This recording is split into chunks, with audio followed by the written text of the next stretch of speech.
In the previous section, we learned about how useful the code interpreter, the brand new feature, can be in certain situations, right? It's not going to write you an application or anything, but you can upload files and ask questions about those files and ask for data analysis, data visualization, video processing, all sorts of things. Now we're going to talk about how regular old developers, so this is a section for people who have some technical experience, how regular developers can use ChatGPT on its own, and where it succeeds and excels and where it falls short. When it comes to coding with ChatGPT, I think of it more as an assistant, a helper, a co-pilot. It's what GitHub Copilot essentially is as well, but not as a true developer. Maybe that will happen one day. There are times it surprises me and it's quite impressive, but there are many more times it frustrates me or it provides bad code, incomplete code. It can't figure out how to connect specific libraries. So there are certain tasks it works really well at and other tasks that it definitely falls short. So the first thing you should know is that it just is not good at writing large pieces of code or applications in the same way that it's not good at working with large pieces of text, right? You can't feed it a super long Wikipedia article. It runs out of context. The same is true when it comes to code. So it generally works best when it's writing small self-contained pieces of code, functions, maybe a single file, a module. It can do that pretty reliably, especially if you give it specific requirements and even examples using one or few shot prompting. It is possible to use ChatGPT to write larger pieces of code or even try to use it to write an application for you, but you really have to know what you're doing as a developer and pay attention to what it's writing, because I've trialed this a bunch of times just to see how far I can push it. I've asked it to write games and applications with authentication, and it will give you some good stuff. And then at some point, it just goes off the rails. Or at some point, it forgets what it was doing before because you've written so much text and it's written so much code. So it is not ready at the moment to write you a full application from scratch unless you're doing something super simple. Write me an HTML and CSS Sudoku game. It can do something like that, but it is not ready to write large applications. So on this slide, you can see some of the various tasks color-coded, green, red, and yellow. The green things are things I recommend using ChatGPT for that it does very well at. Write me a function to do X, write me a module that does Y, create a class that does something. It's also really useful for debugging purposes. Please explain what's going wrong in this code. What does this error message mean? I got this weird AWS issue. I don't know how to fix it. Do you have any advice? It does pretty well in those situations, basically as a Stack Overflow clone on steroids.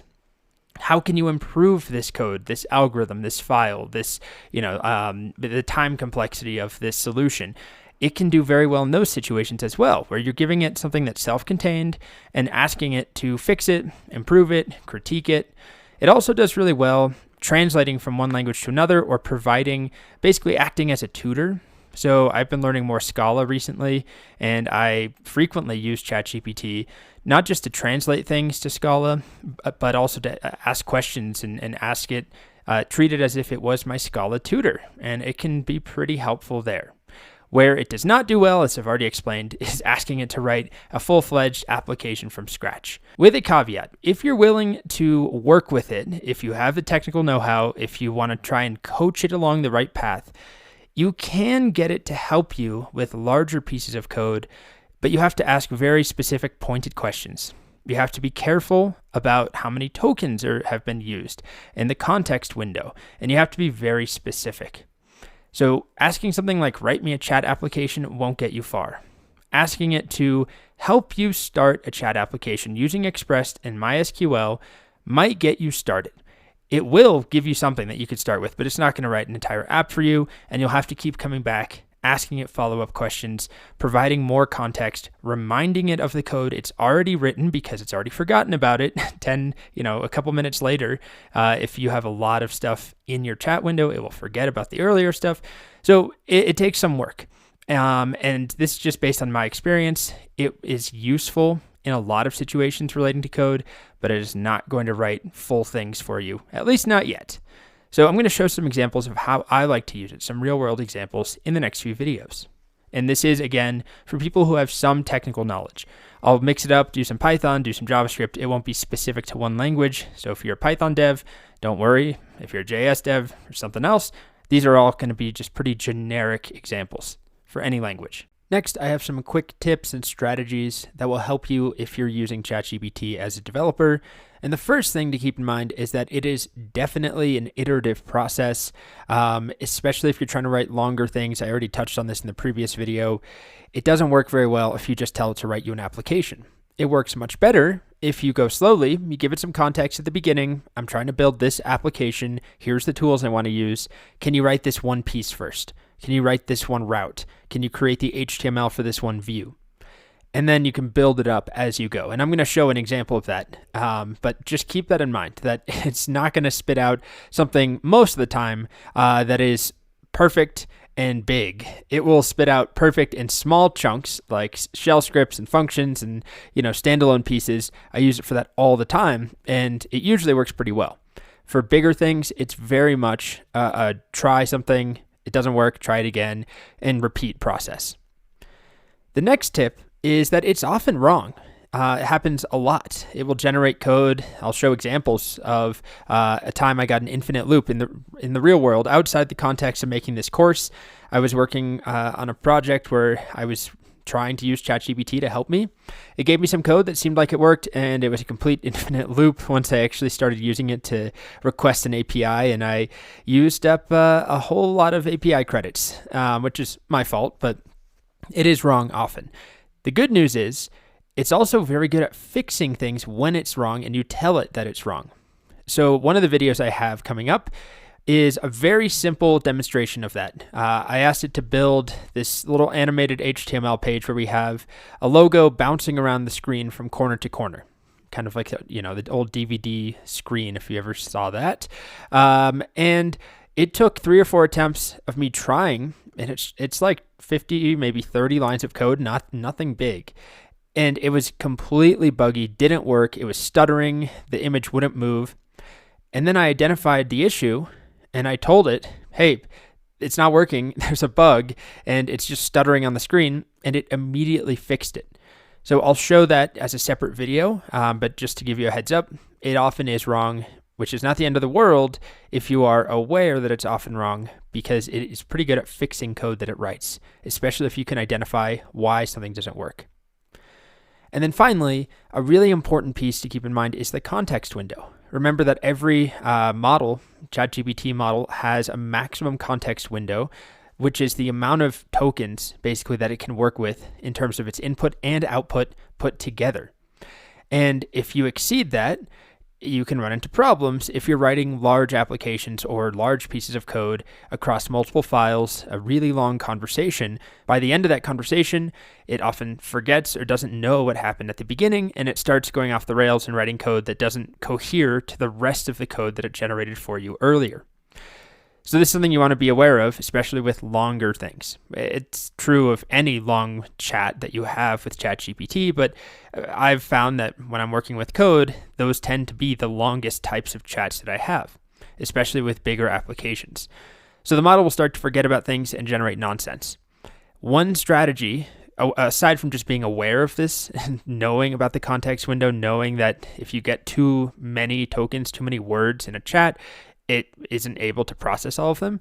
One specific strategy is to tell ChatGPT to only generate you code and not generate explanations. Because what it often will do is give you here's a function that's 10 lines, and then here's 50 lines of me or the model explaining how the function works, what it does, what the parameters are. And you may not actually need that. It's just extra content that's taking up your tokens. So that is one strategy we'll also employ later when I show you an attempt at building something larger with ChatGPT. And I say attempt because it doesn't work perfectly to build applications. But we'll start off in this section taking a look at some things where it does excel at: writing functions, writing shell scripts, writing small pieces of functionality. That's coming up. So the first use case we'll look at is asking ChatGPT to help us write basic functions. And I'm not talking about, a function to add two things together, although we definitely can do that. But I'll try and show a realistic example. We'll start with a very trivial example, maybe multiplying two numbers together, which is technically not adding them together, but then I'll show something that I actually have used personally. I'm going to try and keep some of this grounded in the real world. It's so much easier as a teacher to just say, write a function that adds two numbers and call it a day. But I do want to show some things that prove that it can be useful in the real world. So I'm drawing from my own personal experience using ChatGPT over the last few months. Okay. So just like with any prompt, we need to give it a little bit of context. We don't really need to say, you are an expert developer. It's pretty good at writing code. So we can simply say, I need you to write me, let's pick a Python function that expects two numbers and returns the product of the two numbers. I mean, very, very basic. We really don't need ChatGPT to do this, assuming you have some developer experience. Now, this is regular old ChatGPT, not the interpreter. It's giving me the code and showing me how to use it, but then I still, of course, have to run this myself and test it out. And with anything ChatGPT gives us, we definitely want to try it just before incorporating it into any code base. That's a no-brainer, just like you would try any function you find on Stack Overflow.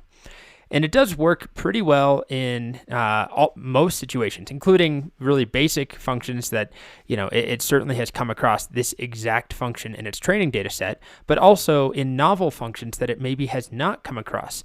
So something I had to do recently was rename a ton of files. Specifically, I had a bunch of numbered files. They're actually course lectures I had created.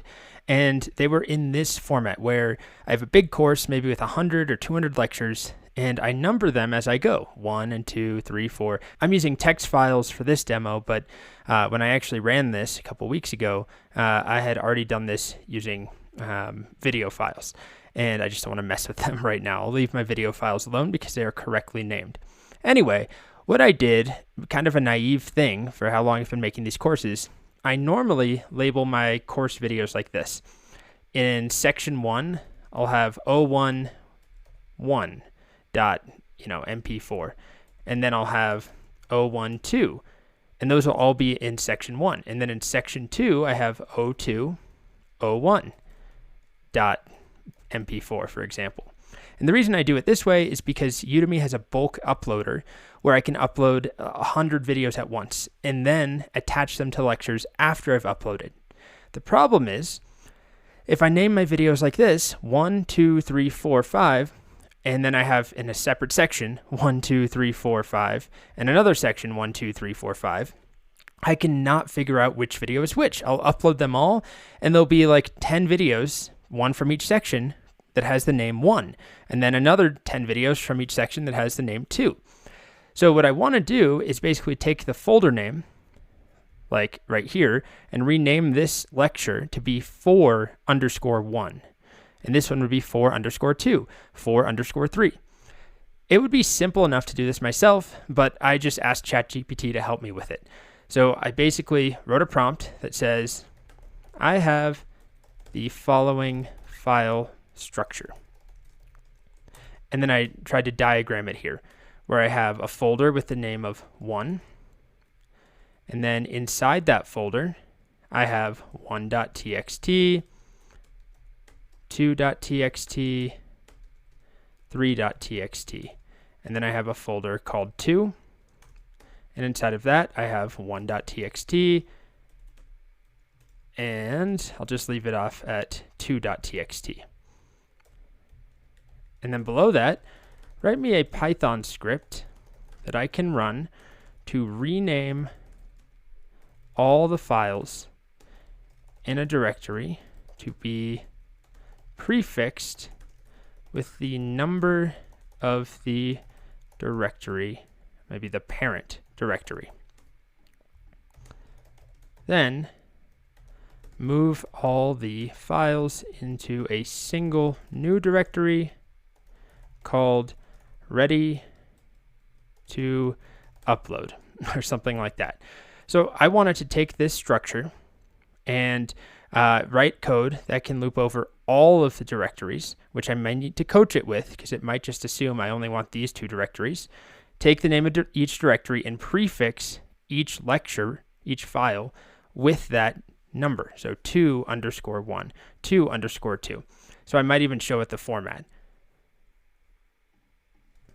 The lectures or the files should have names like 1_1.txt and 1_2.txt.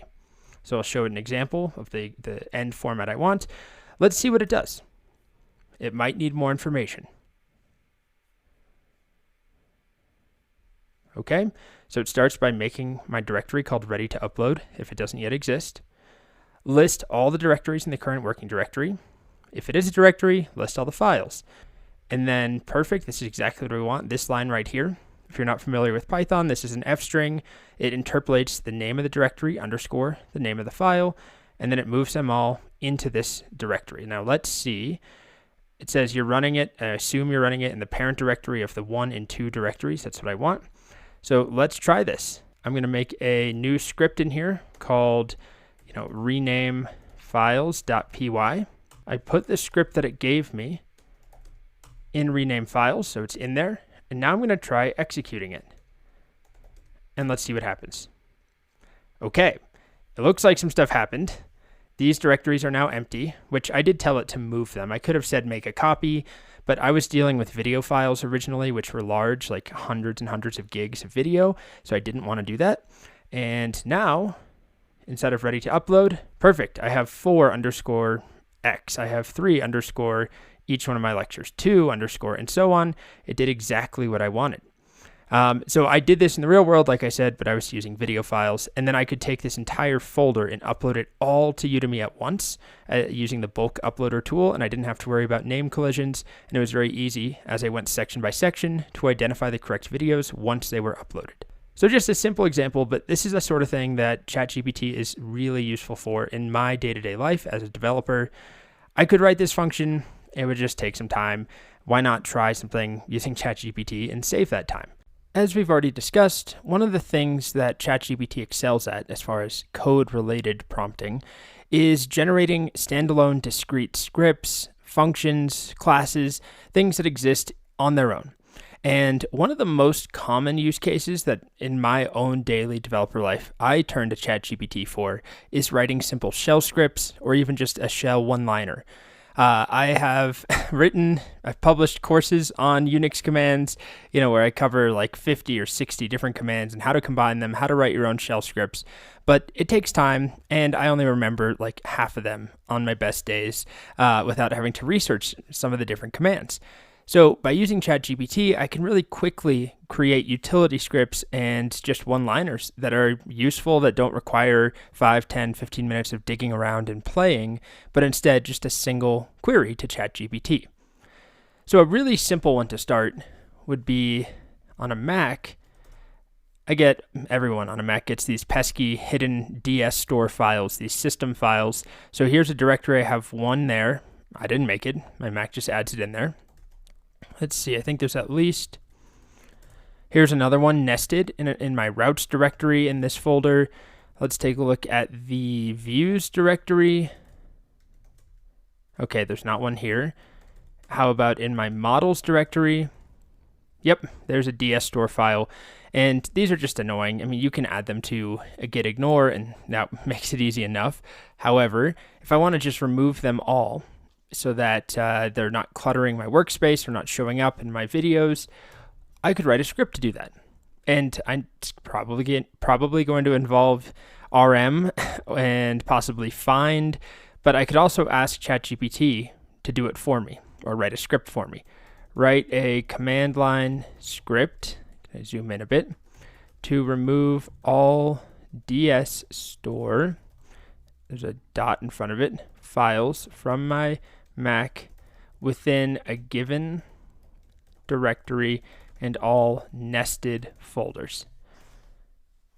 Let's imagine there's 5 or 6 layers of these folders and they all have a DS store. Yep, so it is, I see, this is what I'm talking about. I forgot there's a delete option for the find command. And I've taught the find command. I've made videos, many videos on it, but there's just too much to remember. So before you use something like this, it's always good to understand what it's doing and if it looks good to you or not. There are many times ChatGPT will come up with something completely wrong. I'll show you a cautionary tale shortly in the next video or two. Okay, so I just ran the command. Although I did run it in the wrong directory, I was nested down one layer. So let me try it again. Okay, so now there's no DS store file in here. And if I look in the, where else was one? The routes folder, there's no DS store here. And presumably, however many nested layers of DS stores I have all the way down 10, 20 folder levels down, if I had that, they'd all be removed. So here's another example straight from the real world. Something that happens a lot when I'm making a course is that I'm not sure how long the course is as I'm creating it. I'll export a bunch of videos. So here's one example actually for this very course you're watching right now. These are the exports for one of the sections on ChatGPT, basic sort of prompting, blueprint, right? Things we talked about, providing the context, input data, output format.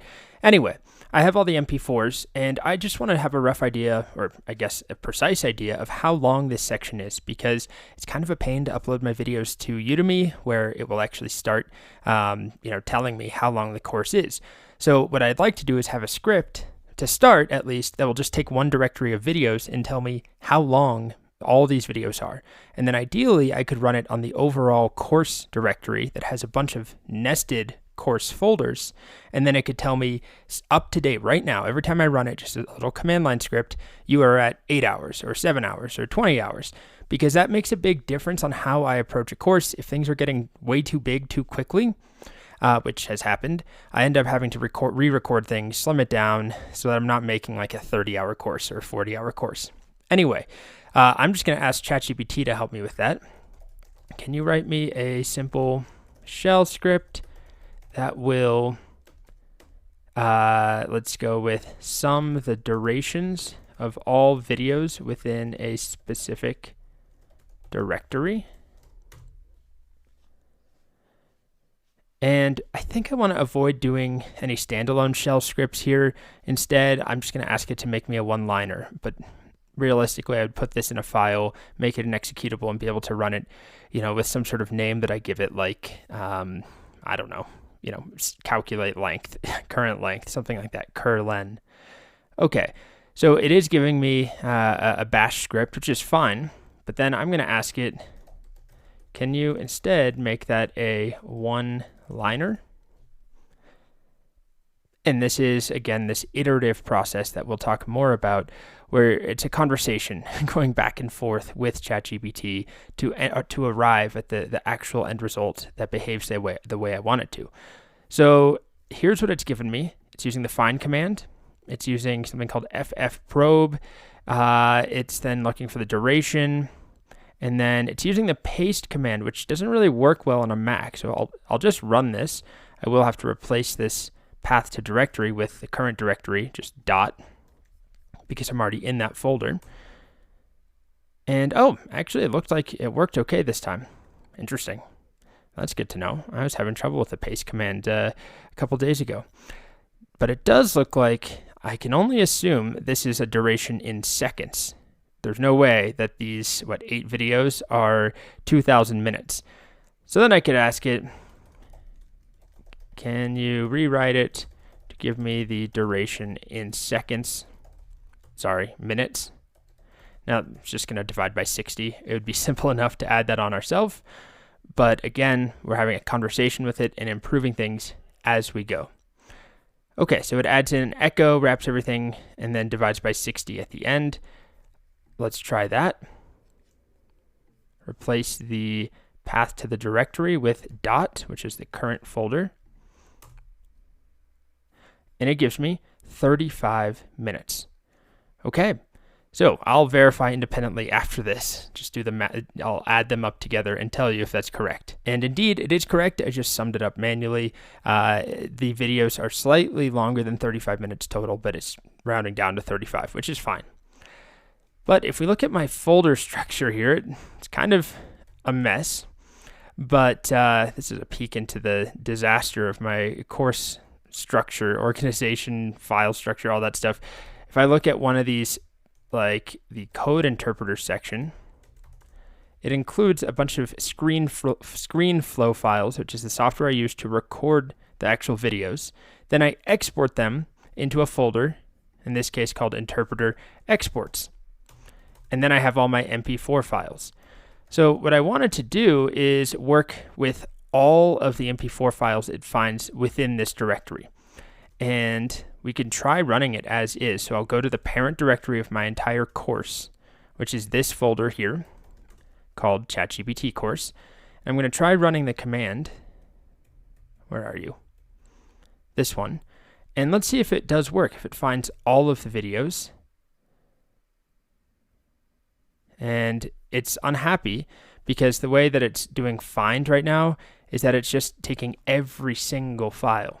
So it's not going to work. I want it to only work with the MP4 files because this package or this tool, FFprobe, I believe works only with video files, but it's finding a bunch of weird files like a DS store file, a bunch of ScreenFlow files, right? All the files that I've made that are not videos. So I'm going to ask it again, can you rewrite it to specifically look for .mp4 files? And it's just going to change the find command. There we go. We use -name, use the wildcard character with .mp4. This will basically say find all the files nested in this directory that have .mp4 at the end of their name. And then I'll just change this to be dot because I'm running it in the current directory. Let's clear and let's see what happens.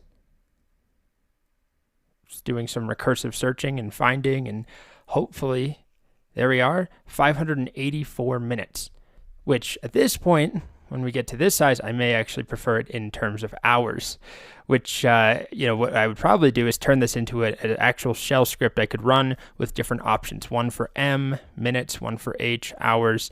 And this is accurate. This is saying I think that's 9.7 hours, 9.6 hours, which is exactly, I've actually uploaded most of the content to Udemy already, so I do know that it is 9 point something hours.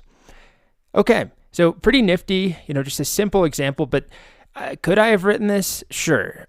It would have taken, this is the easy part, finding the MP4s.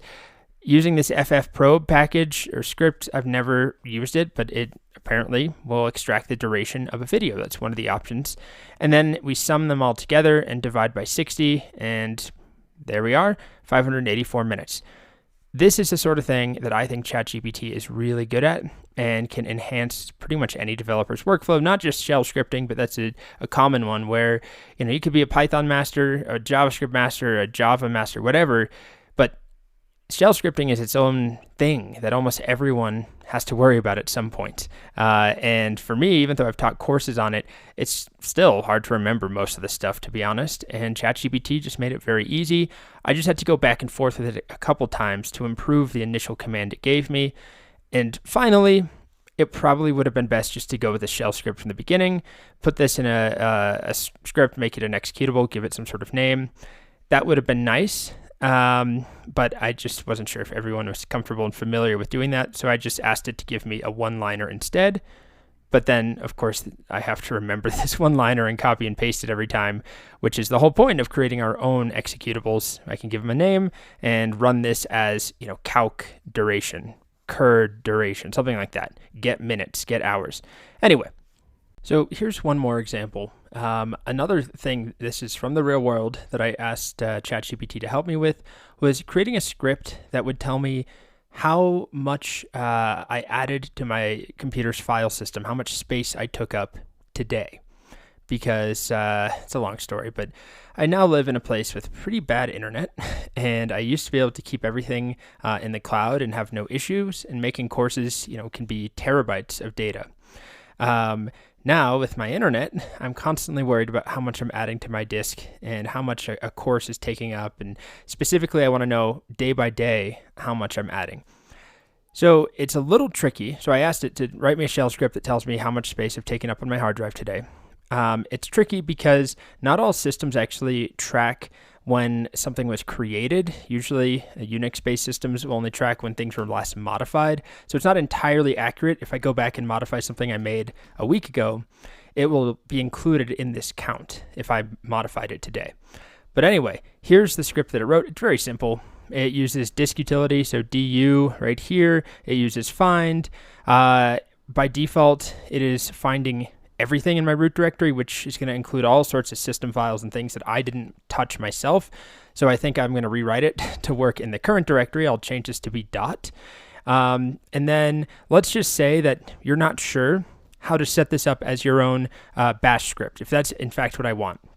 I want it to be an executable. So I'm going to say, how do I go about making this script an executable? And it will give me instructions. So I have to add the shebang at the top of the script, which is actually already in here. Okay, and that just declares that this is a bash script file. And then I need to save it to a file. Okay, name it whatever I want. Give it a .sh extension, not required. And then finally, I need to use the chmod command, which I can use to change file permissions. Use the +x to add executable permissions, and then I can run my script this way. And if I want to be able to run it from anywhere, I'm going to have to move it to a directory in my path. This is all covered, by the way, in my Linux course if you want to learn more about that. But I know earlier in this video I said I'm just going to keep this simple and do one-liners. And then I kind of had second thoughts because I thought, well, some people might actually want to know how to do this for real and how to make this something usable anywhere. So if you're one of those people, you can just ask ChatGPT for help. Anyway, I will take this script that it wrote me, although now it went back to doing a one-liner, which I don't want. So I'm just going to take the original script that it wrote here. It's a pretty simple script, and I'm going to go to my user local bin.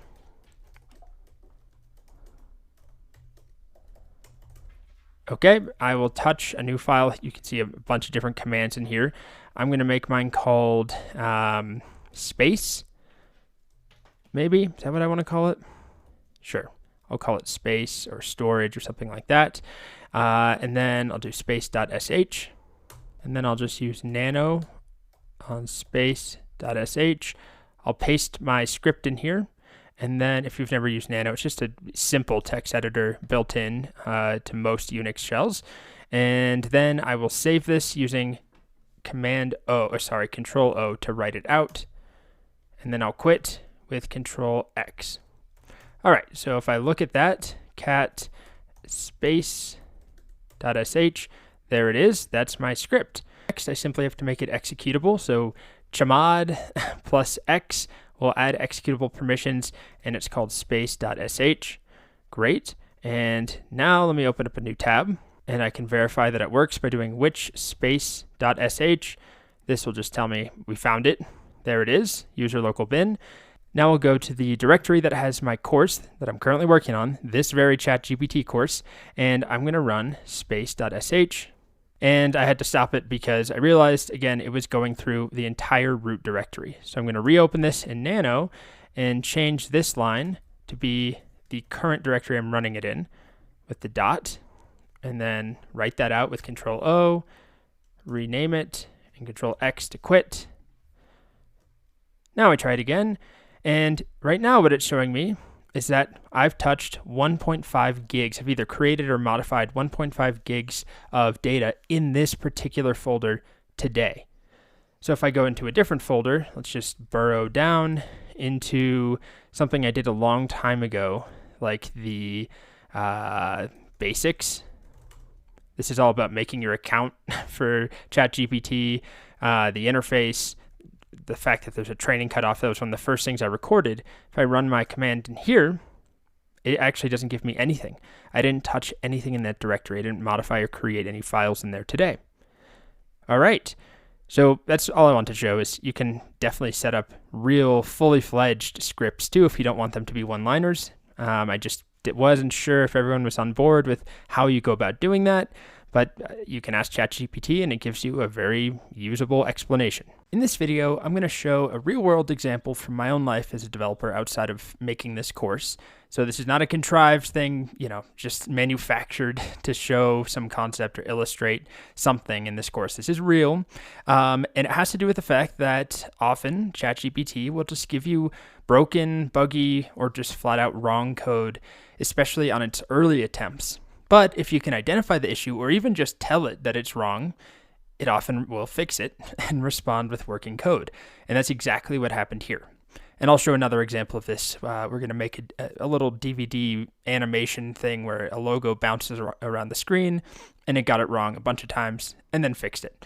So I was working on a project using an API, and this API supported batch upserts, where I could send off a whole bunch of data at once. So I had a whole bunch of data. I was using Python, and by the way, this is a paid API where every transaction costs some money. And I wanted to try and minimize the number of upserts that I was performing, but I had to figure out how to group my data into batches of the correct size without trying to upsert something that was too big or leaving space where I could have filled that space in the API call. So I started out with explaining that I was working in Python. I just want to tell you that because down here, I just keep going without ever saying I want this to be in Python. But I asked it to write a method that takes a generator, a Python generator, and a batch size, and returns lists of that size or fewer until the generator is exhausted. Take a generator and then split it up into lists of a certain size, this batch size parameter.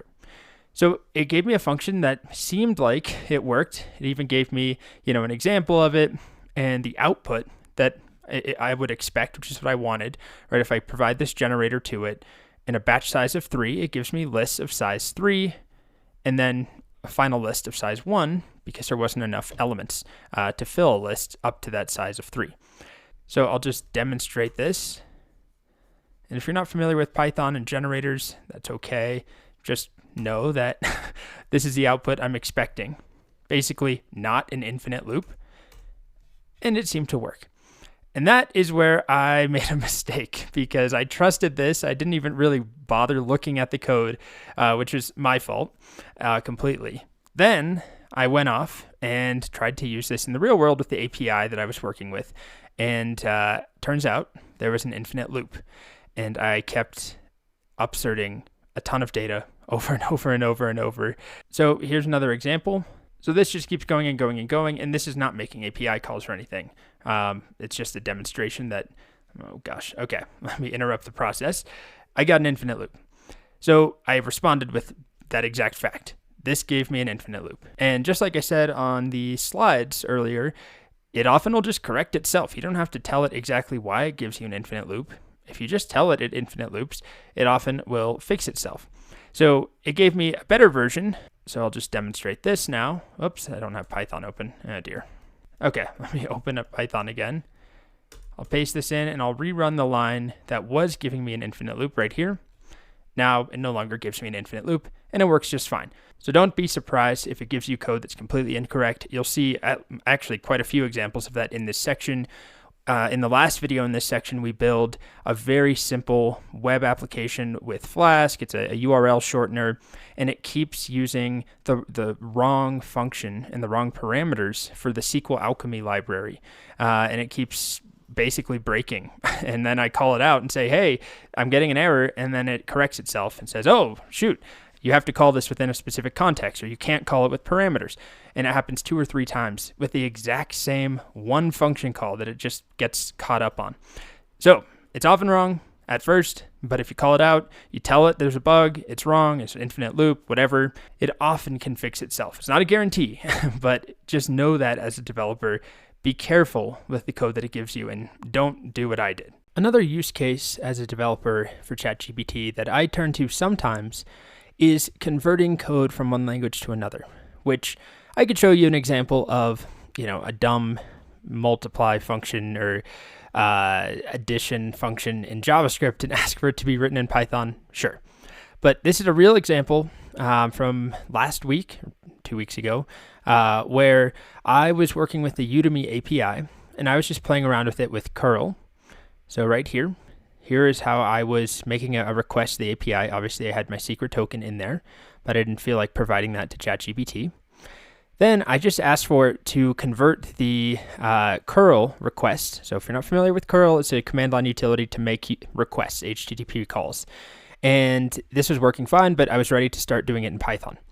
I just wanted to test if the API worked before trying to deal with a Python script and virtual environments and all this stuff. So I simply said, can you convert this curl to a requests library call in Python? The name of the library I wanted to use is called requests, and that's exactly what it did.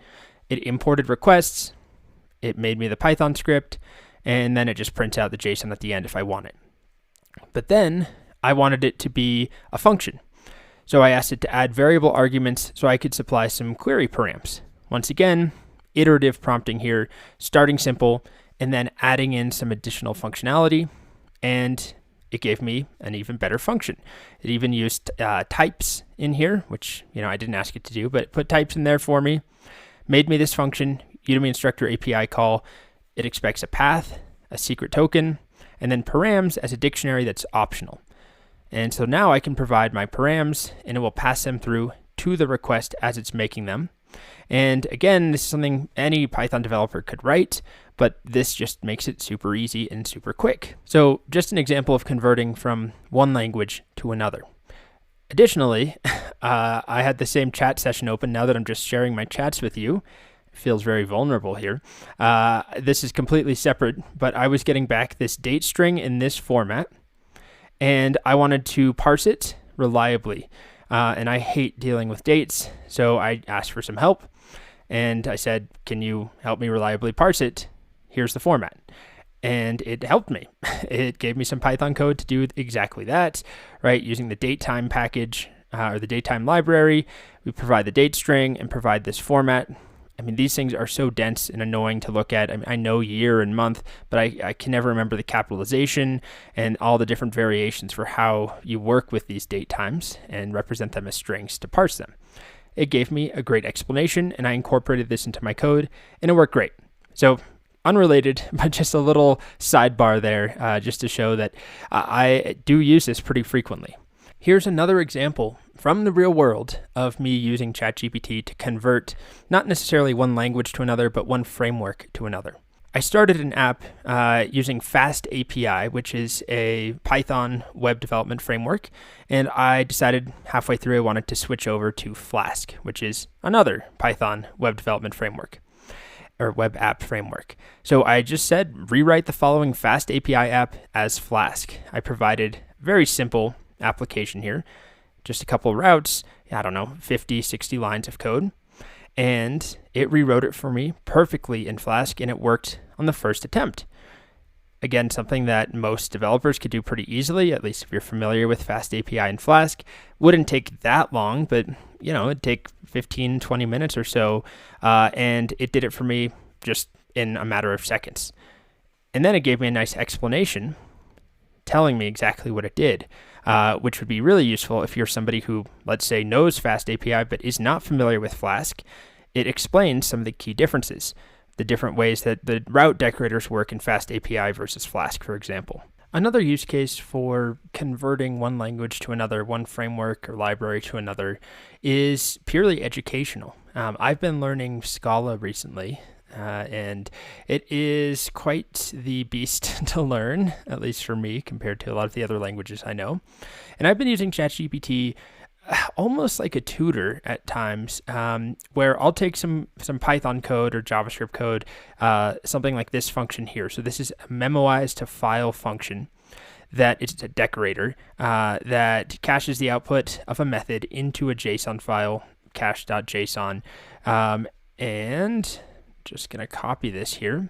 It doesn't really matter if you understand the function, if you even write Python, but this is a function that I wrote a while ago for a different course.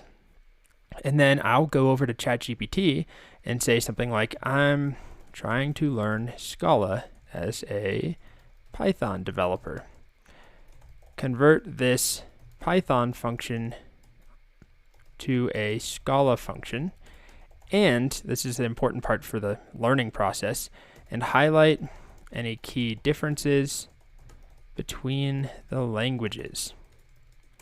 and then I'll include the code, and then I wait. So it's going to write me a bunch of code. We'll see a whole bunch of weird imports. If you don't know Scala at all, don't worry about it. But then it's going to write my function. So Scala doesn't actually support decorators. We can do a higher order function. This is a decorator in Python. It's not really a thing in Scala. But anyway, it writes my code. I think it's still going. And then it shows me the key differences. The type system, function arguments, currying, JSON parsing, file handling, hashing, mutability, null safety, lambda function, that there's not an equivalent to star args that we have in Python. Anyway, this is just a direct translation that it gave me, and it does mention it could be refactored to be more idiomatic. Can you make it more idiomatic, Scala, instead of just a direct line-by-line translation? And this is something I truly have been doing just on my own as I'm trying to learn a language. It's one thing to write a function yourself and rewrite it line by line, keeping it exactly the same from JavaScript to Python, Python to Scala, whatever. It's another to then ask ChatGPT to make it more Pythonic or more Scala-ish or more JavaScript-ish. And so it suggests some improvements to leverage some of Scala's features. And there we are. Here's our better results. Now, I'm not going to run this. I'm not going to bore you with Scala, but it shows me a list of changes and an explanation as to why one result is more idiomatic Scala versus the initial. So this is something I honestly truly do, and it's acted basically as a tutor, a coach, as I learn a new language. Next, I'd like to show an example of something, I guess it's slightly larger, but it's not very big. It just has a couple of different files instead of working on a single script or a single, function at a time. I'm going to ask ChatGPT to generate me a website, an HTML file essentially, that mimics the DVD logo bouncing around on the screen that I used to see as a kid. Something like this, which maybe some of you have seen this, although depending on how young you are, you might only know it from a famous scene in The Office, but it's just some sort of image bouncing around on a screen. It should be some simple JavaScript, a little bit of CSS, and a little bit of HTML. Nothing very difficult. So I'm going to ask it to create me, let me just make sure, okay, good. Create me an HTML website that displays a bouncing DVD logo that moves and bounces across the entire screen. It should have a black background. Let's see if that's enough information. Okay, so it does know that it needs HTML, it needs some CSS, and it needs some JavaScript. This example does not use a real DVD logo. We'll have to replace that with whatever our DVD icon is. So the first thing that it does that's kind of annoying is that it puts all of the content in a single HTML file. It inlines, well, it doesn't inline, but it adds the styles using a style tag, and it adds the JavaScript using a script tag. That's easy enough for us to fix, or we could even just ask it to please not do that and instead give us multiple files. But let's try running this and just see what happens. I'll have to add some sort of image or something that will bounce around the screen. And instead of the DVD logo, which is not licensed for me to use, I will just use some free icon that I find online. This is just a generic free flat icon where I've used the Google tools on the image search to filter by Creative Commons license. All right, so I've just called it icon.png. So I'm going to replace this with icon.png. Is there anywhere else that it uses that? I don't believe so. Let's see if it works. I'll go ahead and open it up in the browser. Not quite. Okay. Are we getting errors? No. So what's going on here? It is bouncing a little bit. Maybe I need it to be more detailed in how I wanted it to bounce. So let me go back to ChatGPT and say, using just, an iterative process here, that the icon is stuttering and not moving across the screen. I want the icon to bounce from one corner of the screen or the window to the other corner. And let's see if it writes me some better JavaScript. Okay, so it says it was intended to bounce around in a random manner, which I guess is a shortcoming of my prompt, not necessarily hitting the corners. So I'll try its new version and see if this does any better.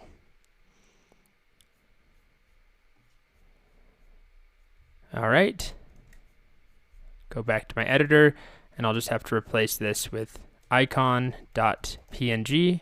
I'll refresh the page, and this is what we now end up with. Not good. If we go to the Elements tab, you can see what's going on. It's setting the left and top CSS properties 0 back to -2, it looks like, and then to 0. You can also see it here. And it's flickering. So some of the logic is completely off, because if well, that's weird. If I toggle that myself, it does seem to work for a moment. But there's some weird logic that's getting in the way.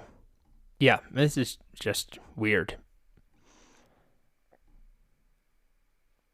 So there's some bug in there that is completely breaking it. But as soon as I untoggle and change this manually in the DevTools, it does start to work the way that it's supposed to work. So that's one problem. There's a weird bug. The other thing is that it's not very performant to animate the position, so left and top. It'd be much better to do this using something like the transform property and translate it across the screen, translate X and translate Y.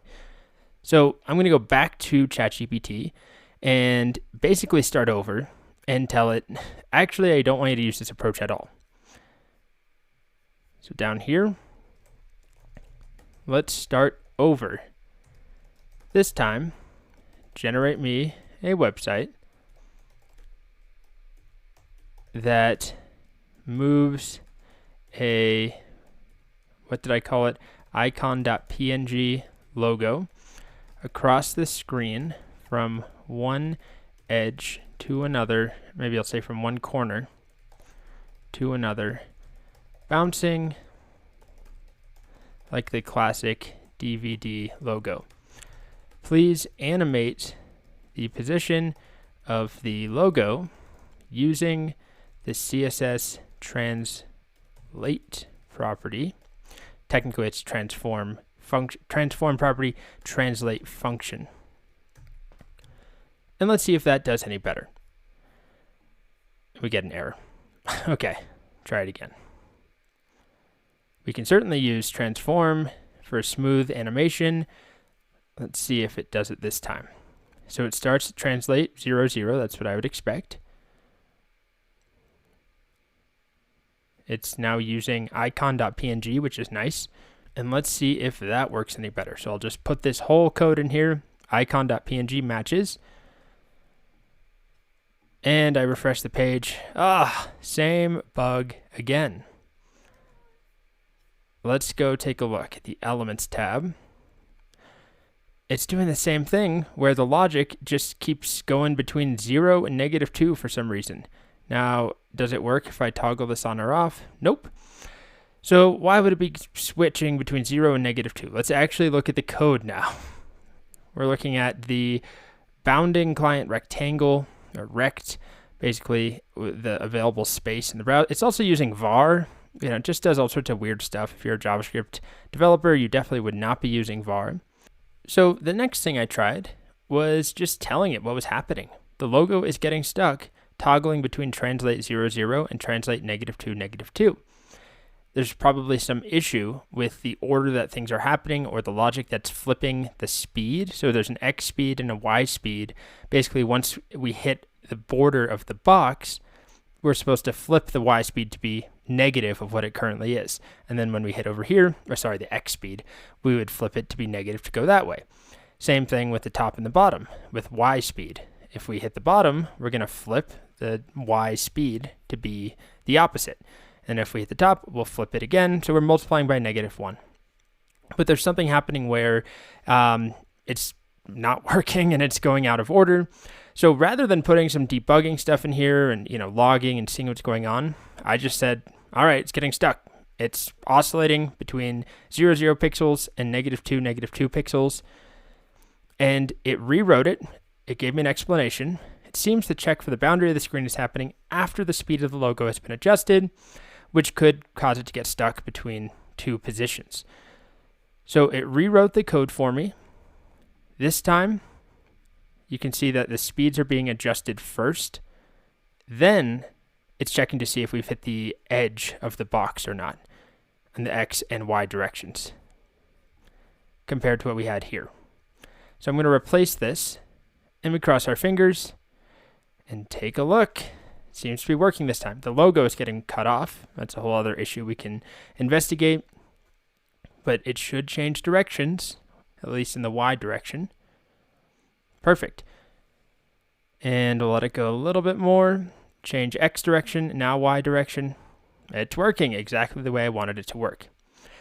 So this video illustrates the iterative process where ChatGPT often is terrible on the first go of things. And it still did all sorts of weird, just dated stuff, like using var all over the place. And trying to animate something initially using top and left. These are not performant properties. It's much better to animate something using the transform property because of the browser paint process. It's also cutting off my image. Just because it set a height, and I set the height to be 100 pixels. Okay, now we can see the whole icon. As I was saying, though, you have to stay on top of it. You have to iterate and work with it, but you can get an end result eventually. I mean, I still would want to split this into multiple files and not do, style tag directly in my HTML, not do a script tag where it's filled with inline JavaScript, but it does work. It just takes some finagling, going back and forth with it, saying, can you please not use this outdated syntax? There's a bug. It's not working at all. It's stuck in the same place. That wasn't enough information. Right? I tried that first. Then, after it failed again, I gave it a specific situation that was causing the problem, which was that the translate property was going from 0 to -2, back and forth, which is what we identified just as a developer. You'd look in the dev tools, you'd see that, and that could give you some context. And if we didn't have ChatGPT, that would have been our first sign as to why something was going wrong. Some logic flipping the direction keeps messing up. And that was enough of a hint for ChatGPT to figure it out. So it's an iterative process. Next, I want to show you a slightly larger application. It's still not very large, but it's, 5 or 6 files. It's a web app, a server, there's a database involved. It's basic authentication, but really nothing impressive. But it's a step up from what we've done so far, a DVD logo moving around on a screen. And instead of coding it along with you, it could be like an hour-long video. I think it's just a waste of your time. I went ahead and built it on my own using ChatGPT. There's a whole bunch of chat stuff here. And I just want to walk you through some of the issues I ran into, some of the iterative chat that I've mentioned a whole bunch of times in this section that works best when you're trying to get ChatGPT to write you code, especially when that code is complicated and interconnected instead of just a one-off function or script.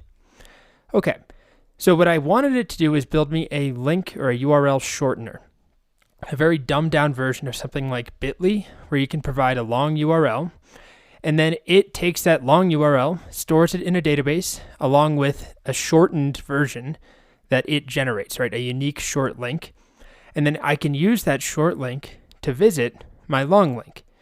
And I, this time around, decided to use Python with Flask and SQLite. And I use SQLite just to keep it simpler, not having to worry about, database authentication or something with MySQL. Okay, so the first thing I said is really short. I want to implement a simple URL shortener using Python. I'd like to use Flask and SQLite. And it immediately just started going. And this time around, it did tell me a bit about what I needed to install, although it didn't mention virtual environments, creating a requirements file for pip. There's some things it left off. But again, this is for experienced developers anyway. It's mostly just highlighting the key points. Here's a basic project structure. And then it did something that confused me a tiny bit.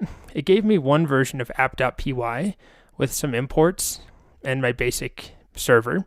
And then it gave me another version of app.py.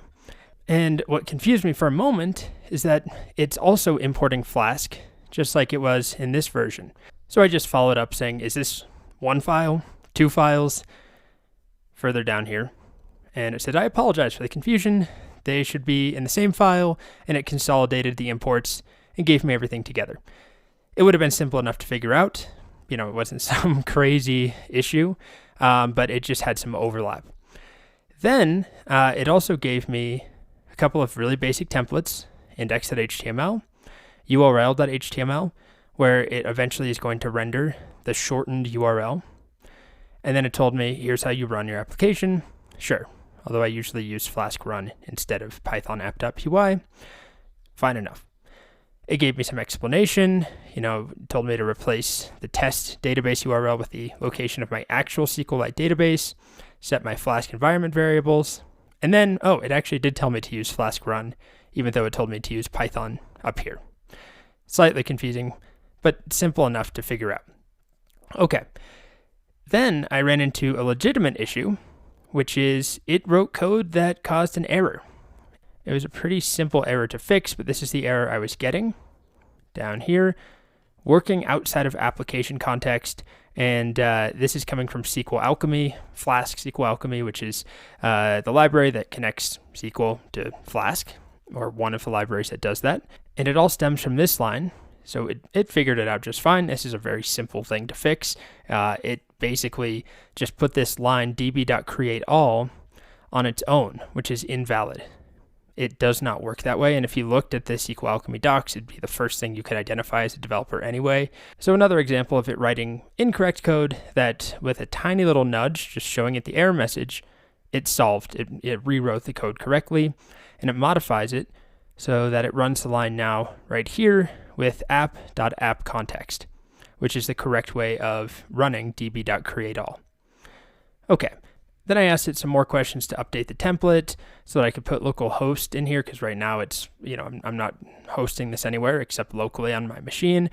Not a big deal, simple enough. Then I asked it to generate me some simple HTML and make it look great.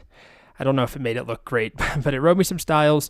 It tends to favor putting inline styling, or not inline, but an inline style tag, which is obnoxious. I just went with it for the sake of time. This took me, an hour of playing around with to generate this whole chat transcript. Anyway, it puts the CSS right in the template, kind of annoying, but easy enough to solve.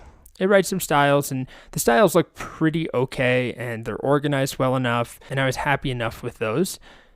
And then further down, kept going, gave me another template, and it claims that it gives them a clean, modern look, but they're quite simple, and that they're for demonstration purposes only, and that it wants me to use Tailwind or Bootstrap for more comprehensive styles.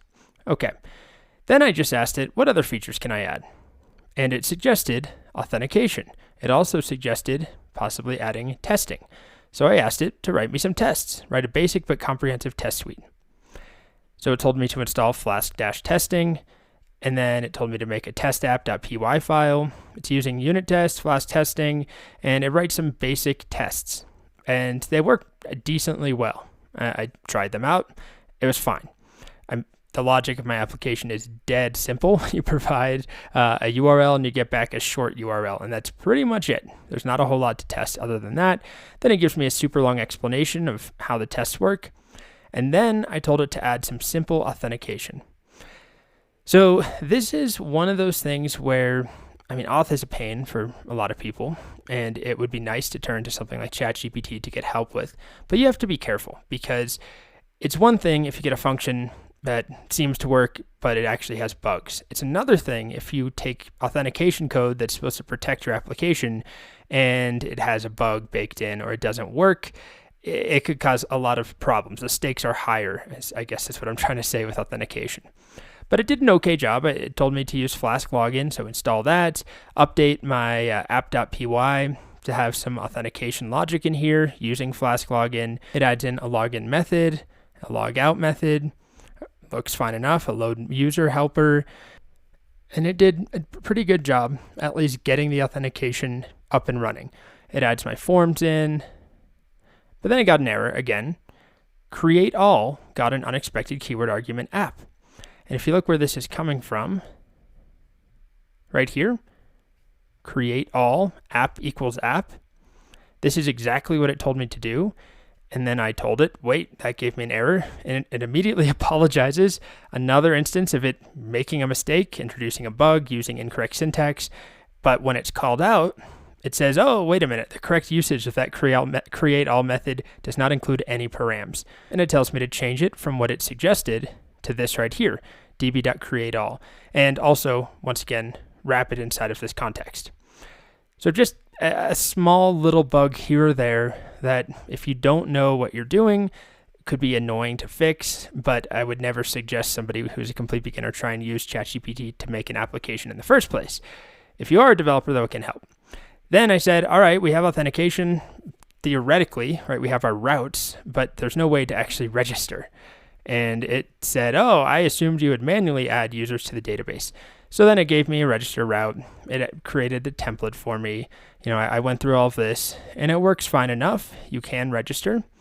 But then I got another error, template not found. And it turned out that it was redirecting me to a route and a template that didn't exist. It keeps referencing home, which it never told me to actually create. And so then eventually, once I told it, hey, there's no home.html file, I got this error, it responds, oh, you need to make that file. Here's what could go in that file. So just a little nudging in the right direction, iterating, kind of working with it, being a supervisor, you can get some good results. And that's where I left off. And I'll just briefly show you that it does kind of work for the most part. I'm currently logged in. Let me log out. If I try and go to the root page, just slash, it keeps redirecting me to login. So that is a protected route. If we go back to the app.py, the home route, where are you? Right here, has the login required decorator on it. Okay, so if I try and go to the home page, it doesn't work. I can't shorten URLs unless I'm logged in. So let's register. I'll register with my dog's name, Elton, and then I'll put a password. A really weak one matches his username of Elton. Okay, kind of annoying. It just redirects me to the login page, which it's simple enough to, we could ask it for help on that. But I'll log back in as Elton. And now it takes me to the URL shortener. This is the protected route I couldn't visit. Now I'll provide a URL like this is just from my personal webpage for one of my free courses. I'll put that in here. It's not that long of a URL anyway, but imagine it is long. And I'm going to shorten it. And this is when it generates me. And when I click on this, it does in fact take me to the correct URL. Although it's displaying the wrong URL, it's not displaying the local host that it needs to use. It's just doing HTTP. That's easy enough to change, right? It's just in the template, but it is working. So that's not bad. The styles are okay, right? I can shorten another URL. I can log out.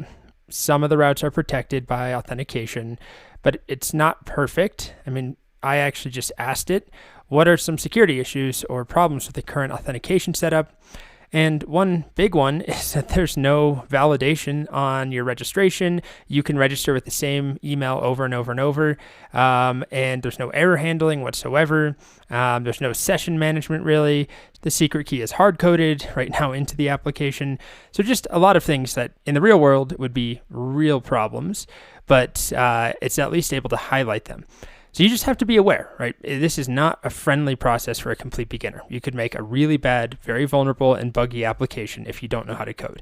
If you do know what you're doing and you oversee it, you manage ChatGPT, you can get pretty far. I mean, this took me, I said an hour, it's probably more like 40 minutes to get a basic app up and running with authentication, a database, 4 or 5 routes, 4 or 5 templates, what else? Redirection, some authorization, plus the URL shortening logic, plus a couple of tests. So that might take me twice as long to do if I was doing it myself without ChatGPT. And I'm going to end this video here. I'm still not happy with a lot of things. CSS directly in the HTML template's obnoxious. The lack of any sort of validations, not to mention client-side validations for the authentication, that all sucks. No error handling, but it's just a matter of revisiting ChatGPT and telling it what we want, right? My next step could easily be, okay, let's add some registration validation. I'm not going to do it, but registration. Oh gosh. I think it's, yeah. My spelling is terrible. I'm sorry. Let's add some registration validation. Let's check if the username already exists. Simple things that if you've ever written authentication, you would know to do, at least if you've used any of these libraries, but it's pretty basic.